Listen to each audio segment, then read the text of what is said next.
क्या आप एक ऐसे देश की कल्पना कर सकते हैं जो जमीन के मामले में हमारे देश के एक छोटे से राज्य जितना है, लेकिन उसकी आबादी रूस जैसे महाशक्ति देश से भी कहीं ज्यादा है। एक ऐसा शहर जहां हर सुबह लाखों लोग काम पर जाने के लिए अपनी जान दांव पर लगाते हैं, जहां बसें छोटी पड़ जाती हैं, ट्रेनें भर जाती हैं और आखिरकार लोग ट्रेनों की छतों पर चींटियों की तरह लटक कर सफर करने को मजबूर होते हैं। दोस्तों, ये है हमारा पड़ोसी देश बांग्लादेश। एक ऐसा देश जिसने गरीबी, भयानक बाढ़ और बेकाबू जनसंख्या के बावजूद आज पूरी दुनिया की टेक्सटाइल इंडस्ट्री पर कब्जा कर लिया है। लेकिन सोशल मीडिया पर दिखने वाले इस विकास के पीछे छुपी है एक बेहद डरावनी और कड़वी हकीकत, एक ऐसी जमीनी सच्चाई जिसे देखकर आपकी रूह कांप जाएगी। आखिर कैसे चलती है दुनिया के सबसे डेंजरस ट्रैफिक वाले शहर की जिंदगी? क्यों यहां के लोग हर दिन मौत के मुंह में घुसकर 2 वक्त की रोटी कमाते हैं? अगले 15 मिनट में हम बांग्लादेश की उन झुग्गियों और गलियों का सच आपके सामने लाएंगे जो आज तक आपसे छुपाया गया। वीडियो को आखिर तक देखना, क्योंकि आज की ये कहानी आपके होश उड़ाने वाली है। कहानी की शुरुआत होती है साल 1971 से, जब बांग्लादेश दुनिया के नक्शे पर एक स्वतंत्र देश बनकर उभरा।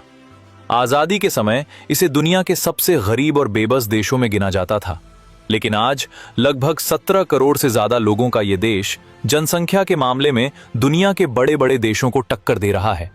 जरा सोचिए, क्षेत्रफल के हिसाब से बांग्लादेश भारत के कुछ राज्यों से भी छोटा है, लेकिन इतनी छोटी सी जमीन पर 17 करोड़ लोग ठूस ठूस कर रह रहे हैं। यहां प्रति वर्ग किलोमीटर में रहने वाले लोगों की संख्या दुनिया में सबसे ज्यादा है। जमीन कम है, लोग बेहिसाब हैं और संसाधन बेहद सीमित हैं।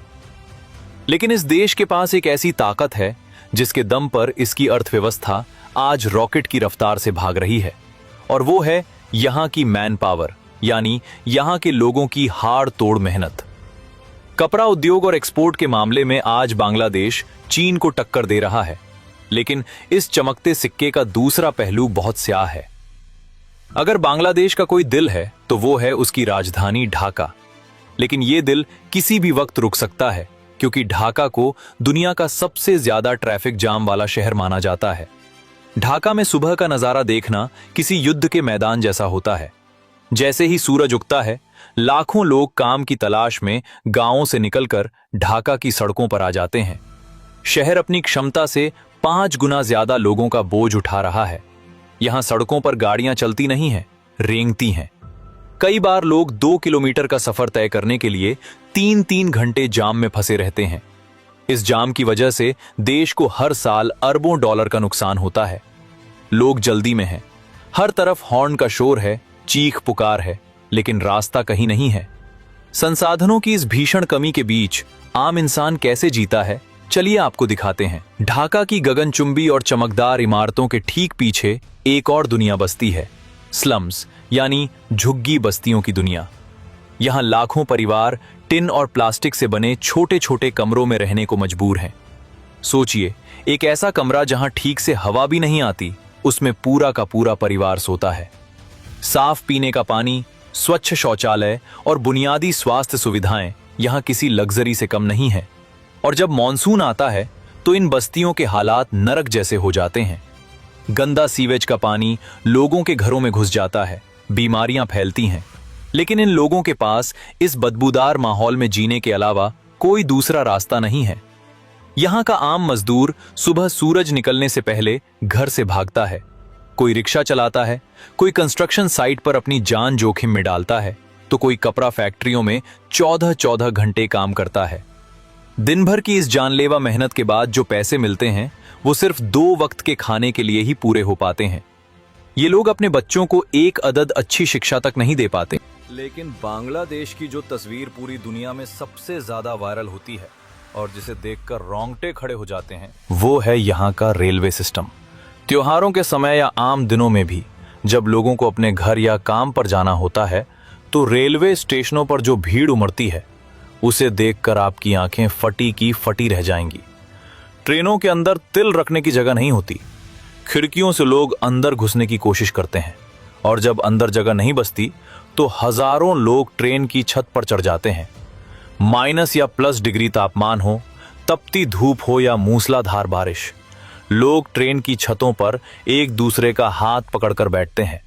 जरा सा पैर फिसला और सीधे मौत। ये कोई एडवेंचर या शौक नहीं है, ये इस देश के आम नागरिक की लाचारी और जीवन की मजबूरी का सबसे भयानक विजुअल है। दुनिया में ऐसा नजारा आपको और कहीं नहीं मिलेगा। लेकिन दोस्तों, बांग्लादेश सिर्फ आंसू और संघर्ष की कहानी नहीं है, ये कहानी एक अद्भुत उम्मीद की भी है। इतनी भयानक चुनौतियों, चक्रवातों और गरीबी के बाद भी इस देश ने हार नहीं मानी। पिछले कुछ सालों में बांग्लादेश ने शिक्षा और महिला सशक्तिकरण के क्षेत्र में जो काम किया है, उसकी तारीफ आज संयुक्त राष्ट्र भी करता है। ढाका में अब आधुनिक मेट्रो रेल आ चुकी है, नए एक्सप्रेसवेज बन रहे हैं और बुनियादी ढांचे को पूरी तरह बदला जा रहा है। यहाँ की नई जनरेशन, यहाँ के युवा अब सिर्फ मजदूरी नहीं कर रहे, बल्कि डिजिटल वर्ल्ड और बिजनेस में अपना नाम कमा रहे हैं। बांग्लादेश की सबसे बड़ी ताकत उसकी इकोनॉमी नहीं, बल्कि वहां के लोगों का कभी न टूटने वाला हौसला है, जो हर आपदा के बाद फिर से खड़े हो जाते हैं। तो ये थी बांग्लादेश की वो इनसाइड लाइफ जो विरोधाभासों से भरी है। एक तरफ आसमान छूती तरक्की, तो दूसरी तरफ रोंगटे खड़े कर देने वाला जमीनी संघर्ष। लेकिन इन सब के बीच जो चीज कभी नहीं रुकती, वो है यहाँ के लोगों की अटूट मेहनत। आपको बांग्लादेश की इस लाइव डॉक्यूमेंट्री में कौन सी बात ने सबसे ज्यादा हैरान किया? क्या ट्रेनों की छत का वो सफर या ढाका का भयंकर जाम? अपनी राय नीचे कमेंट्स में जरूर लिखें।